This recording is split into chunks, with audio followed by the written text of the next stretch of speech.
So, hi. Hello guys, mga anak. Good morning, good afternoon, good evening. So, kung anong oras nyo man to pinapanood. So, ayan. Sorry, hindi agad ako nakapag-upload na naman agad-agad. I'm really sorry. So before I proceed to our next module, which are the module 26 and 27, pag-iisahin ko na siya for this video kasi iisa naman yung title niya, which is the organ systems of the representative animals. Okay? So before I proceed that, again, lagyan ko lang ng correction yung ating module 24, which is the genetic engineering.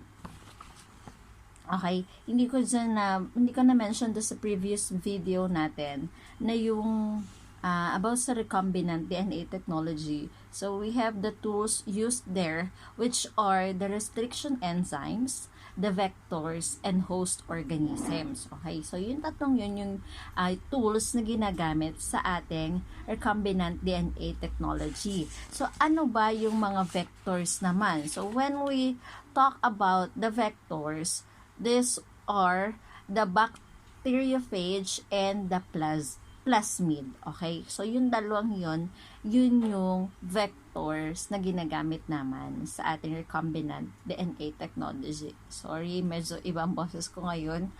Galing si ma'am sa hindi magandang pakiramdam. Talagang mas sumama ang pakiramdam ko nitong mga nakaraang araw. Kaya natagalan talaga. Kaya halata pa pala sa boses ko, akala ko okay na, sorry. So, yun.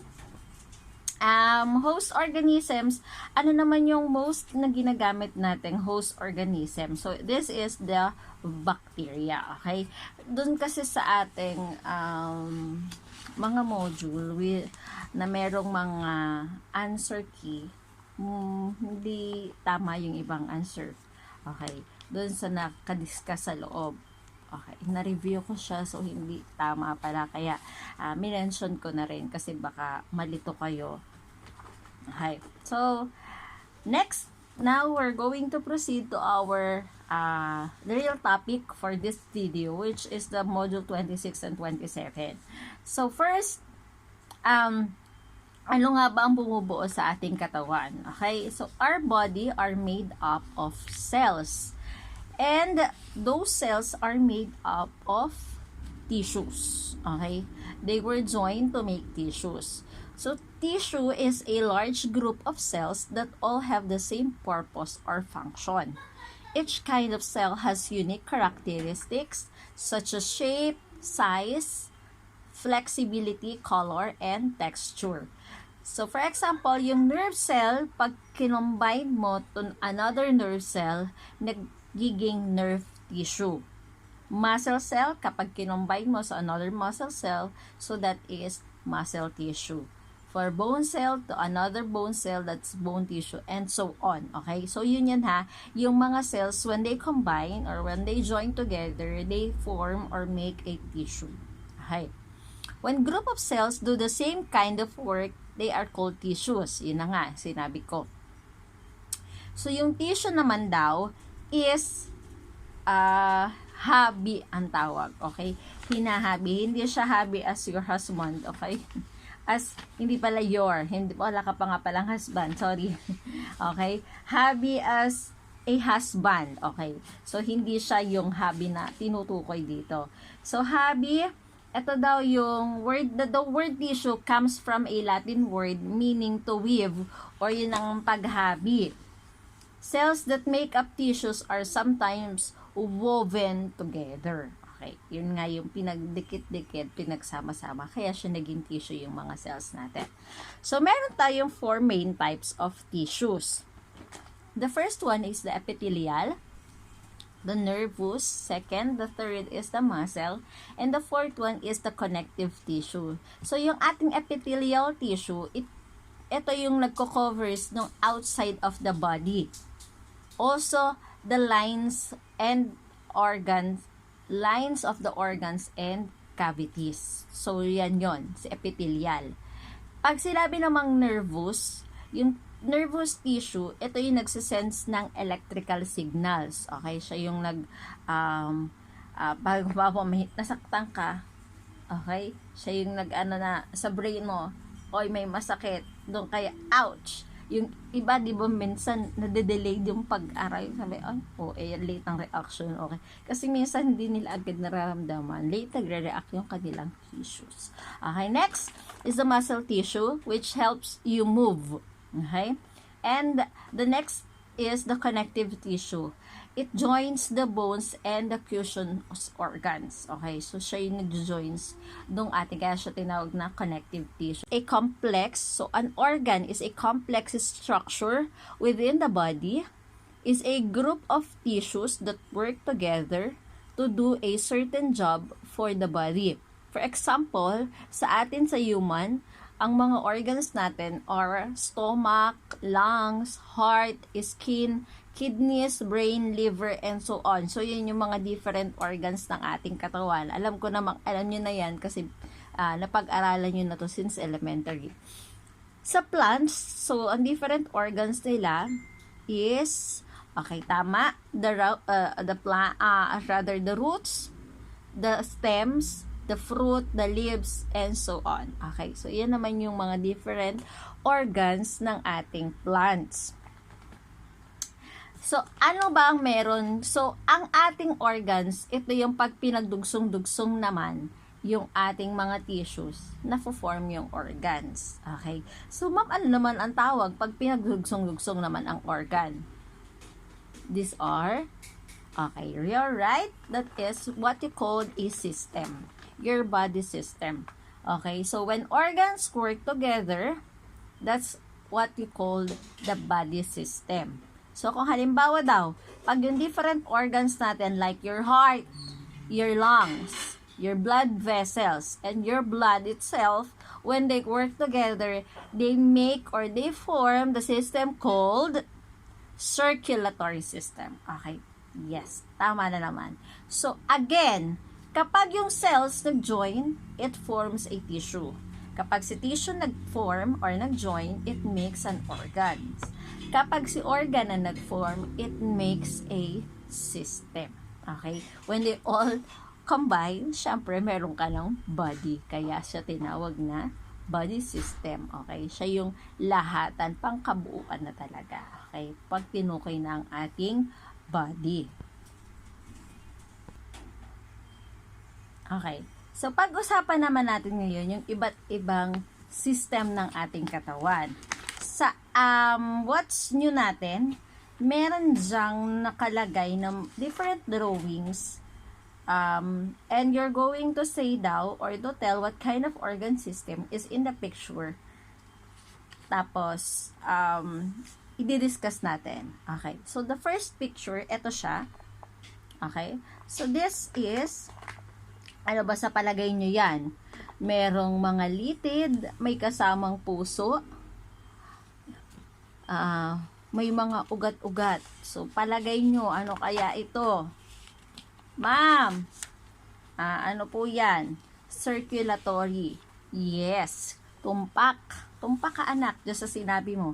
That this is a circulatory system. So, ano nga ba ang function ng circulatory system?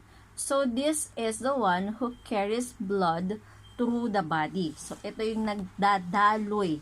Kasi nga, diba, from our heart, pinapump niya, idinadaloy niya yung mga ipinapump na, ng ating puso, papunta dun sa ating mga litid, sa mga veins, sa mga blood vessels, papunta sa ating iba't ibang parte ng katawan. Okay? Siya yung papadaloy ng lahat ng kailangan ng ating katawan. Okay? Ano pa po ang meron kay circulatory? So, sa circulatory, yung heart is the main organ system or the main organ for this system. So, siya yung, ang heart, kasi nga, siya yung nagpa-pump ng blood, di ba? Si blood ang kailangan para mag-circulate. Kaya nga siya tinawag na circulatory system. Okay, so siya yung nagpapa-circulate ng ating iba't ibang kailangan, nutrients ng katawan. Okay, Next, number 2. So, look at this picture. Meron siyang mga kasama ang utak at iba't ibang litid. Meron na, ano kaya yan? Ano po yan, ma'am? Parang may mga wire. Okay. Ang tawag dyan is our nervous system. Ma'am, ano naman pong function ng nervous system? Okay, so sabi dyan, our nervous system is the one who control most of the body function. So, siya yung nagsasabi. Okay? Kung kailan ka dapat mag-function. Si puso. Halimbawa, okay, ipump mo na, ilabas mo na yung ano mo, yung mga dugo dyan, mag-pump ka na ng ng enough na blood to circulate. Okay? So, nervous system yung nagde-demand noon. Okay? So, pag halimbawang tayo ay kinabahan, nanikip yung dibdib natin, nervyos tayo. Okay? So, nervous system din yung nagsabi na kabahan ka. Okay? So, ano pa po ba ang function ni nervous system? So, siya rin yung responsible for data or information processing which is gathered by the peripheral nervous system or the PNS. Okay, so meron dalawang bahagi itong si ating nervous system, the central nervous system or the CNS and the peripheral nervous system or the PNS. So si CNS, siya yung nagko-compose, ang composition niya is the brain and the spinal cord, while sa PNS or the peripheral nervous system, ang nagko-correspond niya structures outside of the brain and the spinal cord. Okay, so sa CNS, responsible siya para sa processing ng ating mga datang na-gathered ni PNS. Okay, so siya yung CNS yung nagpa-process.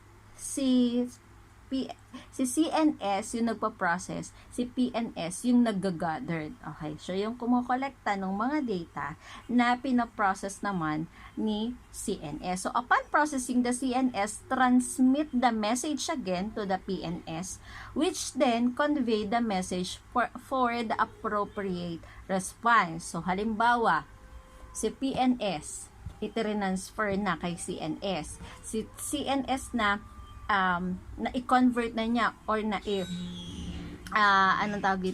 i-transmit na niya yung message, na i-process na niya.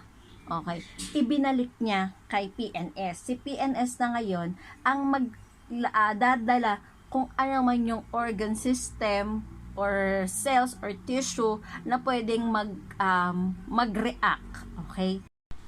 Okay, for example natuso ka dito, nahiwa ka ng kutsilyo. Okay. So, yung peripheral nervous system, o yung nerve mo dito, magpa-function yung peripheral nervous system. Siya yung magdadaloy or magta-transmit ng data, magkagather, idadalhin kay CNS. Si CNS, itatransmit, ipaprocess yung data na ibinigay ni PNS. So, siya yung magsasabi na, ang sakit.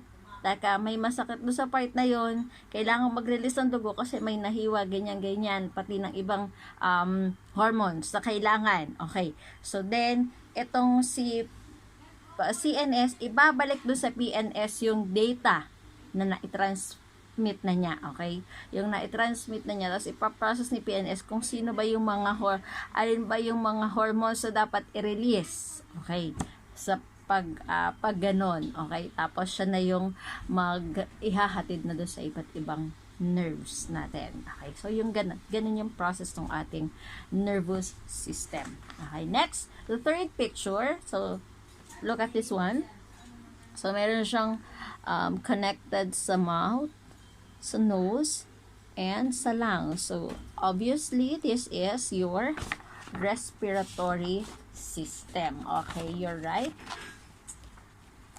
So, ma'am, ano po ba ang function naman ng respiratory system? So, we all know that the respiratory system brings the oxygen and eliminates the carbon dioxide. Okay? So, again ha, ang ini-inhale natin or ang hinihigop natin ay oxygen at ang inilalabas natin ay carbon dioxide. So, inhale, when you inhale, okay, you are bringing in the oxygen. And when you exhale, you are eliminating the carbon dioxide, which is harmful to our body. Okay, kaya siya ay eliminate ng ating respiratory system. Again, another function of it, the gas exchange occurs via the movement of air from the external environment and is exchanged via a dead end of cluster of thin epithelium of the walls of air sacs called the alveoli. So, si alveoli yung dinadaluyan. Okay? Siya yung from the external environment. So, galing sa labas, siya yung nag-exchange do sa cluster daw ng yung epithelium na yon ng walls, yung tinatawag na nating alveoli. So, siya yung nag-exchange ng oxygen at saka ng ating carbon dioxide. Next, number 4, the fourth picture. So, obviously, kitang-kita naman dyan, di ba? Mga muscles. Sabi lang, muscles natin, of course, it's your muscular system. So, ma'am, ano naman po si muscular? So, syempre, this is the one who makes a movement or makes your body move. Okay, so siya yung nagpapagalaw dun sa ating mga katawan. Okay, so movement is the reaction of the contraction of the muscle. Okay, kaya tayo nakakagalaw because of the contraction of the muscle. Okay, so yung muscles natin pag gumaganyan na, okay, yan, that is the contraction. So, di ba, pag ginagana natin, yan, kaya tayo nagkakaroon ng movement. Yung muscles natin, yan, nagkakaroon ng contraction. Okay. Next, the number 5, the fifth picture is, ayan, meron na namang, ma'am, ano ba yan? Merong mga kung ano-ano naman diyang litid-litid. Tapos, merong parang bituka yan, merong gallbladder, at kung ano-ano pa. Okay, so yan is our immune system. Okay, ano bang immune system? So, syempre, ito ang ginagamit at kailangan natin palakasin, lalo sa panahon ngayon para hindi tayo mahawa ng sakit. Kasi, di ba, napaka-prone ngayong makahawa, lumabas ka lang, kaya nga halos bawal talaga tayong palabasin, di ba? Kaya nanatili tayo sa bahay dahil nga baka may mababa sa inyo ang immune system, kaya lalo na yung mga matatanda at saka yung super bata or sobrang bata or the children below 18. Okay, di ba? Kaya kasi sila yung mabababa yung immune system kasi ang bata, syempre, naandun pa lang sila sa process na dinedevelop. Eto namang matatanda, sila naman na yung mga na-develop na and at the same time, weak na yung kanilang mga immune system. Kaya sila na yung madaling kapitan sakit. Kaya sila yung talagang bawal lumabas o bawal lumabas. Okay? Yon, sabi nga ni Kim Chu. And then, immune system natin is the one who fights the diseases. Okay? So, siya yung kaya kailangan siyang palakasin, di ba? Kasi nga siya yung lumalaban, kumukontra doon sa mga viruses, kahit ano pa yung virus, kung malakas ang katawan mo. Okay? So, hindi ako nagkasakit dahil sa virus, nagkasakit ako kasi na-overwork yata si ma'am, na-stress and everything na. Okay? So, yun, oo. Bumaba yung immune ko kasi nga yung pagod ko sa pag-check ng mga activity sheets nyo, mga answer sheets, tapos ay yung pag-edit din kasi ng mga videos, kaya nga kahit madalang ko siyang gawin, yung pag-iisip pa lang, ginajot down ko din kasi syempre yung mga sasabihin ko sa inyo, tapos ay i-edit ko pa tong video, tapos yung mga yung basta maraming ginagawa talaga, lalo sa panahong ito, dumami talaga yung gawain, kaya medyo bumaba. So, napupuyat ako, minsan nag-check ako hanggang 10 o'clock, niloloko na nga ako ng husband ko, napapabayaan mo na kami magkaama mo, okay, yung ganon. So, Hindi naman dahil sa napapabayaan. So, ano lang talaga ako, gusto ko kasi minsan tinatapos talaga ang gawa. Ako rin kasi nagpiprint ngayon ng mga modules nga and so all. So, yun nga, dahil ang dami halos lahat na travel pa ako 2 hours, 4 hours balikan papunta dun sa school ko kasi nga nag-work from home ako, nasa ibang bayan. Kasi 'di ba, alam niyo naman sa ibang bayan si Ma'am, so from Lucena to Pitogo. So, yun, medyo talaga, andyan ang init at ulan sa biyahe kasi ang panahon natin ngayon, 'di ba, pa iba-iba. So yun, talagang kaya bumaba yung immune system ko. Sumuko yung katawan ko kahit yung utak ko persado pa din ng paggawa. Tamo, kahit medyo masama pa rin pakiramdam ko. Eto, diretso tayo, 'di ba? Walang susuko kasi nga 'di ba? Kaya lalabanan natin ang lahat, kayang-kaya natin 'yan. So next, ano pa po ang meron sa immune system? So it forms antibodies, okay? So yung vaccine natin ngayon, virus din siya kasi na ituturok sa katawan. Okay? So, hindi rin ako masyadong sigurado. Pero, ang alam ko, ganun kasi yon. So, itinuturok siya sa katawan. It's also a virus. So, yung antibodies, ito yung pangontra mo sa katawan. So, dun malalaman. Kaya yung iba, nagre-react siya ng, kasi yung virus ba yun, kaya ba siya ng katawan mo? Okay? Kaya siya yung magiging antibodies mo kapag kinaya ng immune system. Kaya pag mahina ang immune system, medyo alanganin talaga dun sa mga ganong pangyayari. Kasi nga, hindi niya makukontra. Kaya yung iba chill sila kasi hindi nila kinakaya talaga. Yun yung response ni PNS natin. Okay? Siyempre tinurok si PNS, nag-transmit ng data. Okay? So yun na yung yun na yung response ni CNS. Okay, hindi ko kaya yung virus na yan, ipahatid mo sa ibang parte ng katawan. Yun, si PNS, nagdala na siya. So, yun yung shaking, minsan yung talagang kung ano-anong nangyayari. Okay, the worst pa nga yung iba talagang hindi kinaya, ba diba? So, yun. That's the importance of our immune system. Kaya, dapat talaga iniingatan, inaalagaan. Okay. Pero yung iba, kahit ingatan mo, iniiwan ka din eh. Charot. Okay, next natin is this 6th picture. Okay, so what is this? Yes, merong galing sa bibig papunta sa ating mga intestine. So that is a digestive system. So ma'am, ano pong function? So digestive system takes food into the body. Excuse me. And it also allows the animal to acquire the necessary energy, organic molecules, and essential nutrients from the digested food. So, yung mga nadadigest na, tinatransfer naman na siya sa mga katawan natin. Kasi diba, kaya nga may mga vitamins and minerals tayo sa mga kinakain natin. So, syempre, pag na-digest na siya, yung mga minerals na yun, ikinakalat na sa ating buong katawan. At ano ba yung nagpapakalat na yun? Of course, it's the circulatory system. So, mamaya natin i-discuss yung mga combination natin ng ating mga systems. Next natin, the 7th picture is the skeletal system. Obvious naman, di ba? May mga buto-buto. So, ano ba si skeletal? So, it is the one who supports our body. Kaya, di ba, pag nawala ang buto sa paa, pipilay ka. Kasi wala ka ng pan-support. Di ba? Kahit anong buto talagang nawawala. Yan, nawawalan. Or it is what we so call the framework of the body. Kasi nga, pag nawala kahit yung buto sa daliri mo, pag nawala, di wala na yun, nagtutay na. It's either maputol. Diba? Hindi pala is either, talagang mapuputulin na lang.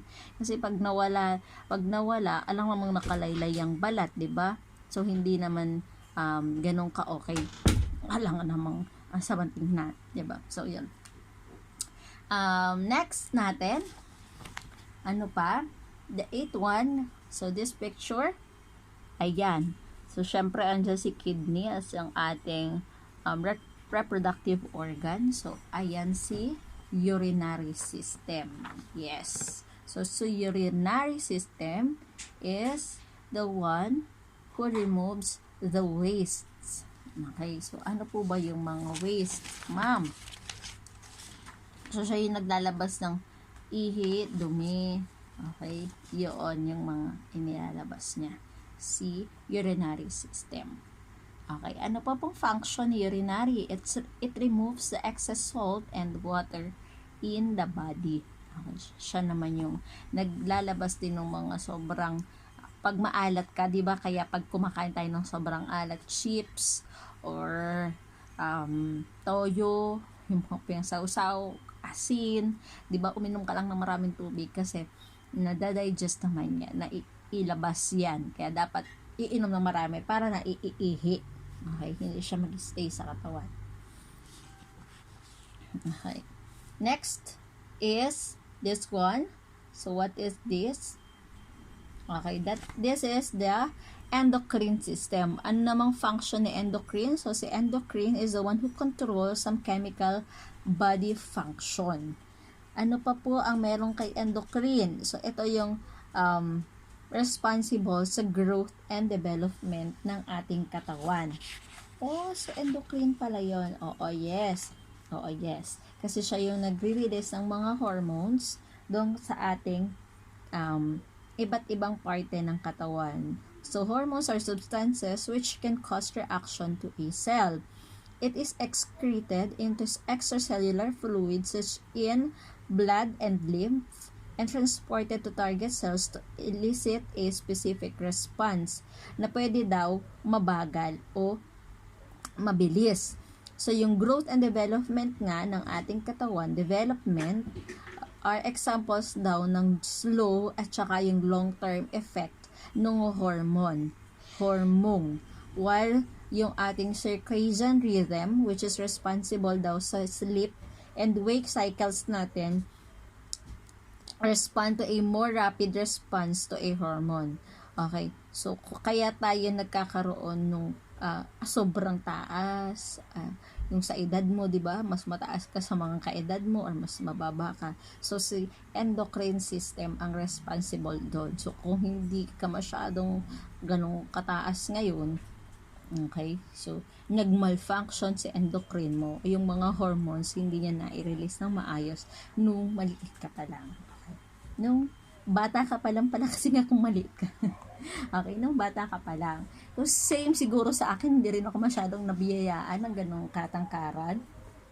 Okay, yung basta lahat hindi na ibigay sa akin. Okay, so meron dyan, sa part na what I have learned, meron dito yung indicate nyo daw yung which organ system will be primarily used in the following situation. So, prepare for a 5-kilometer run and eat lots of carbohydrates like rice to give you more energy. So, anong responsible dong system? Of course, digestive yon. Kasi nga, di ba, i-digest ng sugar. Okay, ng rice. Para maging sugar. Okay, madadigest siya. Next for situation 2. So, you lift your feet and move your legs as fast as you can. So that belongs to muscular system kasi diba siya yung for our movement. So for number 3, you have to go to the bathroom because you drank too much water before the run. So that is urinary kasi diba i-release niya yung ating mga yung urine. So, your breathing is getting faster and faster. So, of course, respiratory kasi sa breathing. Your heart is pumping fast as you sprint for the final 1 kilometer.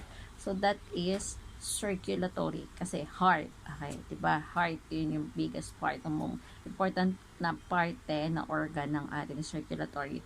You enjoy attending the Zumba activities. So, that is endocrine kasi enjoyment. So, yung hormones natin ng enjoyment, yung pag-release ng happiness natin. So, that is endocrine. Your body temperature increased because of the virus. So, that is immune system, of course. The class play pass the message. Ano yan? Neuron. Kasi, diba, pag pinindot ka dito, so, mapaprocess yan. Yung nerves natin, yun yung So that is the nervous system. Number 9, you can move your arms in a full range of motion. So movement pa rin. So that is the muscular system. And the last one, number 10, female tends to have a mood swing during the period. So ano to na naman? Hormones na naman to kasi moods natin. So that is endocrine. Okay, so yun yung mga different body organs and their function. So, ano naman daw kaya yung mga okay. So, meron dito, dun sa ating module 27, may mga body system tayo sa what's in natin and their major organs saka yung function ng organ system na yon. So, sa digestive system, ang major organs dyan ay yung esophagus, stomach, small and large intestine, and then the rectum. So, ano yung function niya? Again, it processes foods and absorb nutrients, minerals, vitamins, and water. So, respiratory, ang organs dyan is the nose, of course, the trachea, the bronchi, and the lungs. So, ang function niyan delivers air to sites where gas exchange can occur. Next natin sa circulatory, again, it's the heart and the blood vessels. So, anong function nito? It transport oxygen, nutrients, and other substances to the cells, and it transport waste, carbon dioxide, and other substances away from the cells. It helps to stabilize body temperature and pH. Okay. Next is the urinary system. Ang organs natin dito is the kidneys, urinary bladder, and the ureter. So, it removes excess water, salt, and waste products from the blood and body, and it controls also the pH. Okay, next is the immune system. Anong meron sa kanya ang organs? So, the bone marrow and the thymus. It defends against microbial pathogens and other diseases. Next is the nervous system. So, we have the brain and the spinal cord. Anong function? It collects. Okay, kinokolekta nito, tina-transfer at saka pinaprocess yung information, direct short-term change in the organ system. So, that is the nervous system. Endocrine system, glands produce hormones. So, yun yung mga any organs na nagpo-produce or glands rather na nagpo-produce ng hormones. So, that belongs to endocrine system. It provides communication within the body via hormone and direct long-term change in other organ systems to maintain homeostasis. So, ano ba pag tinawag nating homeostasis? Teka, balikan lang natin ha. So, si homeostasis, ito yung each individual body system works in conjunction with other body systems. So, nagkakaroon nga ng iba't ibang function, okay, sa other system, yung ating different organs. So, it relies on other systems to work well to maintain daw yung internal stability and balance. So, that's what you call homeostasis. So, basta may balance yan, mostly homeostasis yan. Okay. Siya yung nagme-maintain para mabalance yung mga bagay-bagay. Next natin is the muscular system. Of course, it has the muscles and tendons.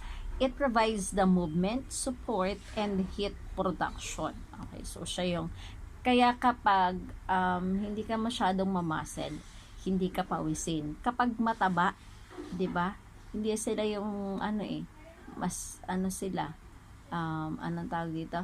Kapag mataba ka, hindi ka lamigin, hindi ka rin banasin ka, hindi ka lamigin. Okay? Pero kapag kagaya ko, ako kasi medyo lamigin ako. Okay? Pero hindi naman ako ganun kabanasin. So, yun. Yung heat production, sobra-sobra. Kasi diba, pag mataba ka, malaki rin yung muscles mo. So, sobra-sobra rin mag-init yung katawan nila. Next, skeletal system. It has bones, cartilages, and the ligaments. So, it supports and protects soft tissues of the body and provide movement at joints and produces the blood vessels. So, yun yung mga functions ng ating different systems. So, ano naman daw yung mga different systems natin na magkaka-connect? Okay. doon sa what's more natin dyan, ang nagkaroon ng interaction, ano-ano daw yung mga system na nagkakaroon ng interaction, tsaka yung functions nila. So, syempre, lungs, si respiratory at saka si circulatory, okay, sila yung magkakonnect. Lungs supply oxygen carried by the blood to cells of the body. Kasi nga, di ba, sinesirculate si respiratory yung nagsusupply ng oxygen sa lungs, tapos kine-carry naman yon dun sa ating mga nerves, dun sa ating mga through the blood, okay, dinadala yun sa blood na sinecirculate. So, syempre, si circulatory, kaya sila yung magka-connect sa process na yon. Ang interaction, nutrients pass into the circulatory system to be carried by or to body cells. So, si digestive naman ito at saka si circulatory. So, napakalaki ng function ni circulatory, di ba? Kasi kung wala to, hindi masacirculate. So, si digestive, lahat din ng kinain natin, mapupunta din dun sa ating mga blood vessels. So, siya pa rin yung nagsa-circulate para ma-absorb din ng different systems pa natin. Next, kidneys remove waste from blood. Okay, so ito ay si urinary at saka si circulatory once again. Okay, si urinary siya yung nagtatanggal. Si blood, syempre, si blood nasa circulatory, diba? So, lahat naman ng dumi na naandun sa dugo natin, inire-release o inilalabas ng urinary system natin. Okay, next, movement of the diaphragm in breathing. So, ano to? Syempre, ito ay respiratory and muscular. Bakit muscular? Kasi, di ba, movement. So, lahat ng may connection sa movement. So, si muscular system ang kabilang dyan. So, movement daw ni diaphragm sa breathing. So, breathing, syempre, it is respiratory. Next, yung production naman ng blood cells in bone marrow. Ito si immune system at saka si skeletal. Kasi sa bone. Okay? So, si bone tapos ay para blood cells natin. Ito yung para sa immune system. Para may mga antibodies tayo. Okay? Number 6 natin dyan, daily movement and coordination. Of course, movement. So, si muscles na naman to, muscular system, and coordination. So, paano ba sila magko-coordinate? Sino ang responsible para mag-coordinate? Of course, it's the nervous system, diba? Kasi nga, siya yung nagsasabi or magsasabi kung saan ka dapat gumawa, gumanap, gumalaw, etc., etc. Okay? Next is the pumping of the heart and the blood. Of course, it's again the muscular and the circulatory. Kasi para ma-pump mo, okay, maggalaw siya sa buong katawan. Yung heart, uutusan or gagawa ng muscles ng blood, muscles ng heart para mag-pump. Tapos si circulatory system, yung magdadala sa buong katawan. Next is chewing, swallowing, and movement of food through the digestive tract. So, ito naman is digestive and muscular. Kasi, di ba, dinadigest niya, tapos, minumove niya through the digestive tract. Okay, so, yung digestive tract natin, siya naman yung magdadala ng mga nutrients na swallow and everything na natin. Na magagalaw ng mga food na yon. Okay, na mga nakain na natin. Next, number 9, pulmonary vein brings blood from the lungs back to the heart. Okay? From the lungs back to the heart. So, ito ay si respiratory and muscular. So, syempre, respiratory bakit? Kasi nga, galing sa lungs. Ibabalik niya. Paano maibabalik? Yung movement noon ay si muscular ang gaganap. Okay, next, number 10, muscles in the leg cause the tibia and fibula bones to move upward. So, that is skeletal and muscular. So, bakit, ma'am? Kasi si tibia and fibula ay mga bones natin dito sa ating legs. So, sila yung mag-move o movement. So, syempre, muscular tayo. Okay? So, yun lang. Hopefully, again, may natutunan sana kayo for the 2 modules, which are the modules 26 and 27. I will try na makapag-upload pa ng ating physical science na mga modules. So, 4 to 6, baka pagsama-samahin ko na natin. Module 4 to 6, 4 to 7, bahala na. Again, thank you for watching. Kung may natutunan kayo, kindly like the video and subscribe. Yun lang. Goodbye. God bless.